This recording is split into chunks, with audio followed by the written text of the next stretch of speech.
ചാനലുകളിലെ comedy programme ശ്രദ്ധിക്കാത്തതുകൊണ്ടാകും കൊല്ലം സുധിയെ എനിക്കറിയുമായിരുന്നില്ല. എന്നാൽ അദ്ദേഹത്തിൻ്റെ മരണദിവസം മുതൽ രേണു സുധിയെ അറിയാം.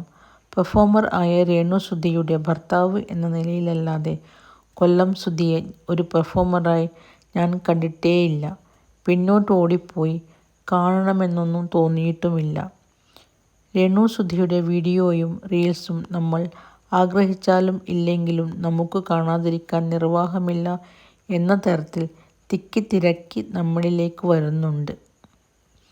ദാസ് എന്ന ഒരു ആർട്ടിസ്റ്റ് താനാണ് രേണു സുധിയെ ഇന്ന് കാണുന്ന രേണു സുധി ആക്കിയതെന്ന് അവകാശപ്പെടുന്നത് കണ്ടു. തന്നെത്താനെ തെറിയും ആഭാസവും ഏറ്റുവാങ്ങി കഷ്ടപ്പെട്ട് ഒരു പെണ്ണ് എവിടെയെങ്കിലും എത്തിപ്പെട്ടാലുടൻ വരും രക്ഷാകർത്താക്കൾ. കൊല്ലം സുധിയും ദാസ് കോഴിക്കോടും എന്തായാലും ഇപ്പോൾ രേണു സുധിയുടെ പേരിലാണ് അറിയപ്പെടുന്നത്. അല്ലാതെയാക്കാൻ ശ്രമിച്ചിട്ട് ഒരു കാര്യവുമില്ല.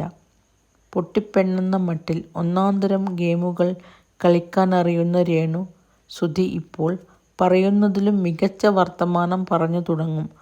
ആളുകളിയും ആണുകളിയും മൂത്താൽ.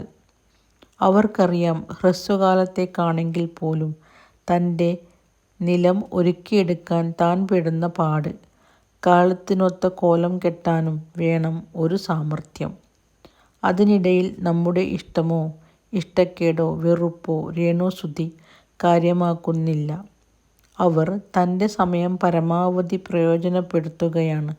അതിന് ചില്ലറ ധൈര്യമൊന്നും പോരാ.